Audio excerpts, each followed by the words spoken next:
नमस्कार दोस्तों, कैसे हैं आप लोग। उम्मीद है आप सभी अच्छे होंगे। नितिन गडकरी जो अपनी ईमानदारी के लिए जाने जाते हैं, बेबाक बातों के लिए जाने जाते हैं, वो इन दिनों चर्चाओं में, और वो भी विवादों में।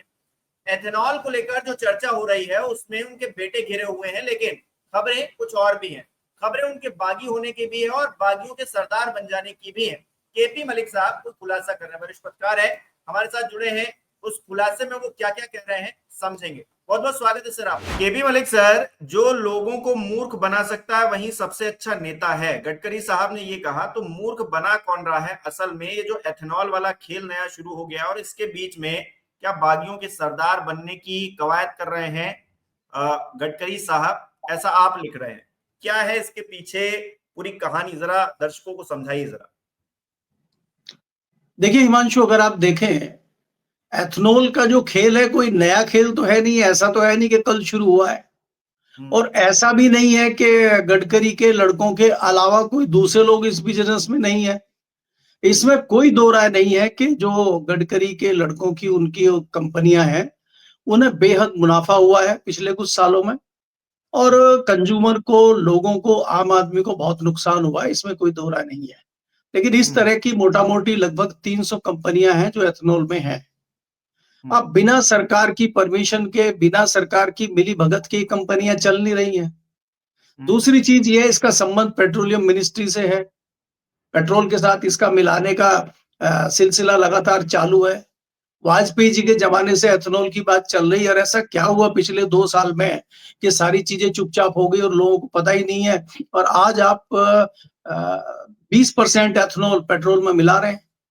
आपने कहा था कि अगर पेट्रोल मिलाएंगे तो रेट सस्ता हो जाएगा और किसानों को भी उसका लाभ मिलेगा, क्योंकि गन्ने से जो एथनॉल बन रहा है, तो गन्ना किसान जो रोता रहता है कि भाई उसको पेमेंट मिलेंगे, उसको भी मिलेगा। जब आप आज आकलन करते हैं, आपने पेट्रोल पे 1 रुपया नहीं घटाया तो कंज्यूमर को कोई फायदा नहीं हुआ, उल्टा कंज्यूमर को नुकसान हो गया। जिस गाड़ी में एथनॉल वाला पेट्रोल आप डाल ही नहीं सकते उसमें भी वो डल रहा है, उससे उसका एवरेज कम हो रहा है और इंजन की हालत खराब हो रही है, गाड़ियां खराब हो गई एक हिसाब से। ये बड़ा नुकसान हो रहा है। दूसरा, किसान को भी कुछ नहीं मिला है। तो ये जो एक रैकेट चल रहा है, ये जो घोटाला बहुत बड़ा हुआ है, इसके जिम्मेदार गडकरी हैं। लेकिन वही गडकरी केवल इसके जिम्मेदार है ऐसा नहीं है। इसके तो सरकार जिम्मेदार है, सबसे अधिक तो पेट्रोलियम मिनिस्ट्री जिम्मेदार है। तो ये एक तो ये इसकी सच्चाई है। अगर इसको उलट देखते हैं आप और दूसरे तरीके से देखते हैं, तो टारगेट गडकरी को क्यों किया गया और वो भी इस समय पे क्यों किया गया? आज आप देखिए जिस प्रकार से गुजरात लॉबी घिरी हुई है और संघ का पूरा दबाव गुजरात लॉबी के ऊपर है, गुजरात लॉबी को हटाने की चर्चाएं जिस तरह से चल रही है, तो उसमें गुजरात लॉबी के सामने ये है और संघ के सामने ये है कि अगर ये हटते हैं तो किन किन लोगों को लाया जा सकता है।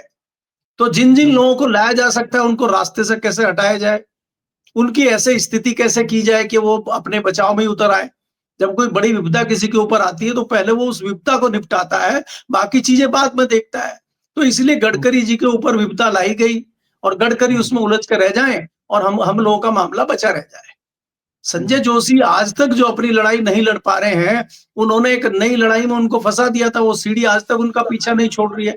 इसके अलावा संजय जोशी में क्या खराबी है? कौन सा उन्होंने गड़बड़ कर दिया संगठन में, आरएसएस में? क्यों नहीं बनाया जा रहा है उनको? तो इसी तरह से आप कुछ पर्सनल मुद्दों में व्यक्ति को उलझा दीजिए और अपना रास्ता साफ करिए। यही तो परंपरा है गुजरात लॉबी की, इसी में तो वो डालते हैं। अब आप मुझे बताइए क्या हरदीप पुरी की इसमें कहीं बात हुई है? हरदीप पुरी पेट्रोलियम मिनिस्टर है, उससे पहले धर्मेंद्र प्रधान पेट्रोलियम मिनिस्टर थे। क्या उनका कोई रोल नहीं है? इसके अलावा कोई दूसरी कंपनियों की जांच आप नहीं कर रहे हैं? तो ये एक मजाकिया लगता है, मस्खरापन लगता है ये सरकार का। जी। अच्छा, मैंने आपका लेख पढ़ा, उसमें आप ये कह रहे हैं कि गडकरी साहब शिंदे के संपर्क में है। जरा शिंदे कनेक्शन समझाइए, क्या है आखिरकार? नहीं, देखिए जिस प्रकार से आज वाइस प्रेसिडेंट के चुनाव के लिए लॉबिंग हो रही है, या आप देख रहे हैं कि आज भारतीय जनता पार्टी जिसके पास पूर्ण बहुमत है, उसके बावजूद वो घबराई हुई है। और भाई अगर आपने गडकरी को छेड़ा है तो गडकरी भी कुछ ना कुछ करेंगे, वो हाथ पे हाथ धर के तो बैठे नहीं है।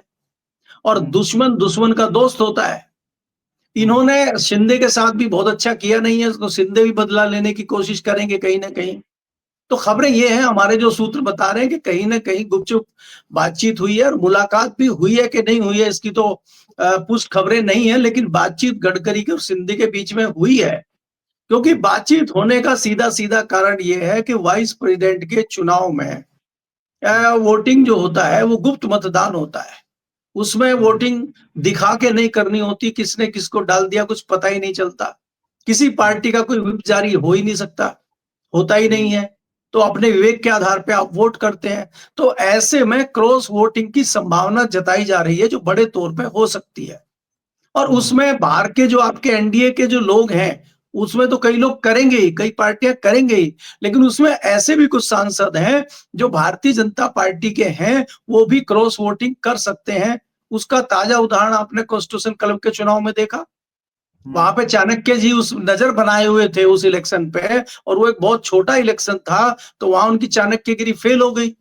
तो ऐसे में ये हुआ कि भाई अगर इनकी चाणक्यगिरी कॉन्स्टिट्यूशन क्लब में फेल हो सकती है तो वाइस प्रेसिडेंट के चुनाव में क्या होगा। तो इसलिए कमान जो है वो साहिब ने अपने हाथ में ले ली और 8 तारीख को कहा कि मेरे इनको सामने पेश कीजिए सब लोगों को। तो 8 तारीख की शाम को उनके सामने पेश किया जाएगा और नाम उसको दिया गया है डिनर डिप्लोमेसी, यानी कि रात्रि भोज। तो रात्रि भोज आज तक तो हमने सुना नहीं कि मोदी जी ने सारे सांसदों को बुला के दिया हो।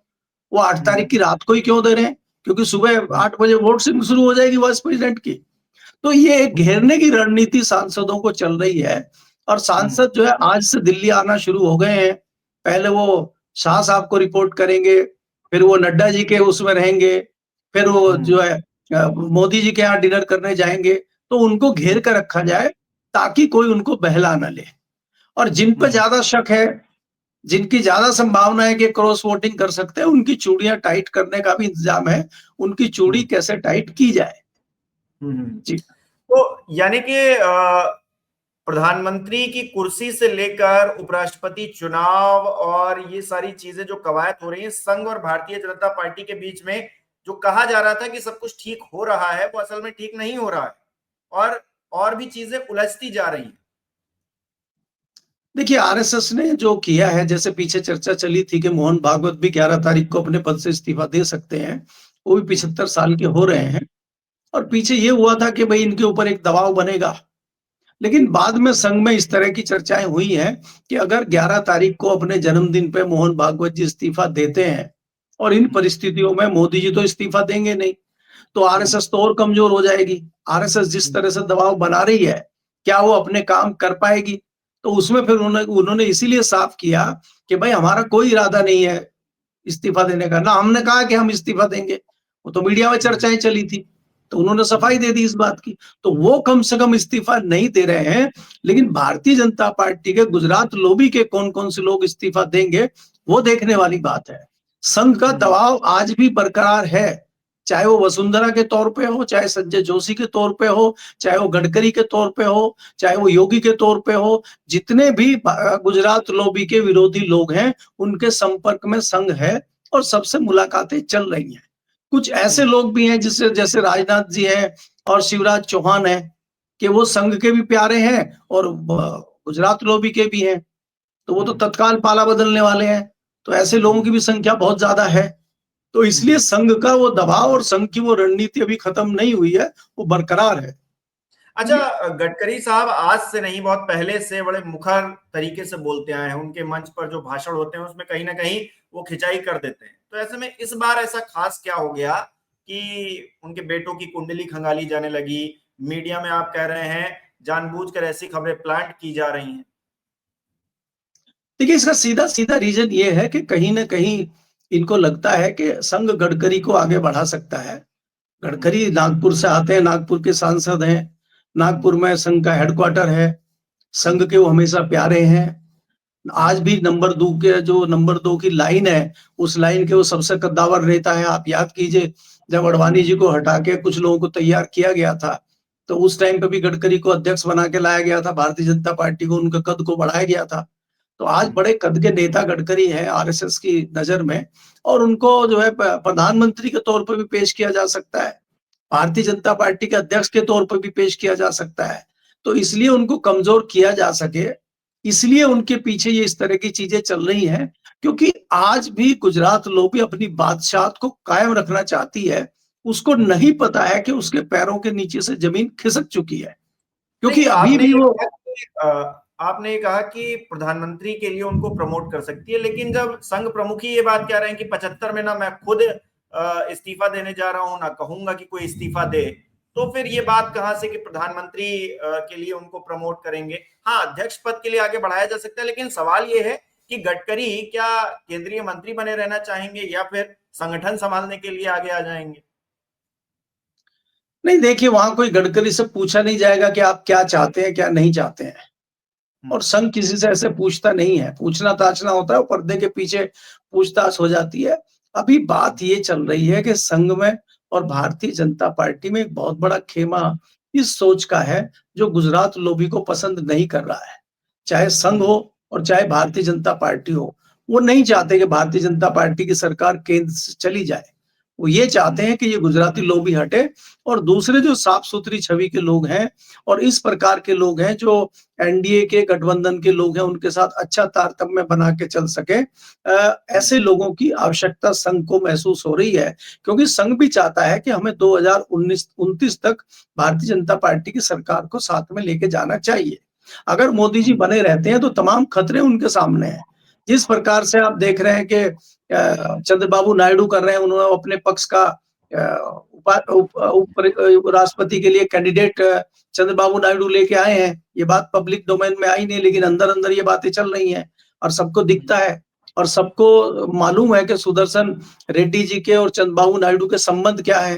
तो इससे साफ जाहिर है, तो अगर ये वाइस प्रेसिडेंट का इलेक्शन एनडीए हार जाता है, और हारता भी अगर नहीं है तो बहुत कम वोट से जीतता है, तो जाहिर है कि क्रॉस वोटिंग हुई है। अब क्रॉस वोटिंग हुई है, उसमें चंद्रबाबू नायडू का क्या स्थान है? चंद्रबाबू नायडू अगला क्या लेंगे? चंद्रबाबू नायडू को ही अगर विपक्ष प्रधानमंत्री पद का ऑफर दे देता है, तो चंद्रबाबू नायडू को प्रधानमंत्री बनने में क्या दिक्कत है? तो उस परिस्थिति में भारतीय जनता पार्टी की सरकार गिर जाएगी। तो संघ और भाजपा नहीं चाहता है कि भारतीय जनता पार्टी की सरकार गिरे, इसलिए अपनी सरकार को बचाने के लिए गुजरात लॉबी की कुर्बानी देने को वो तैयार है।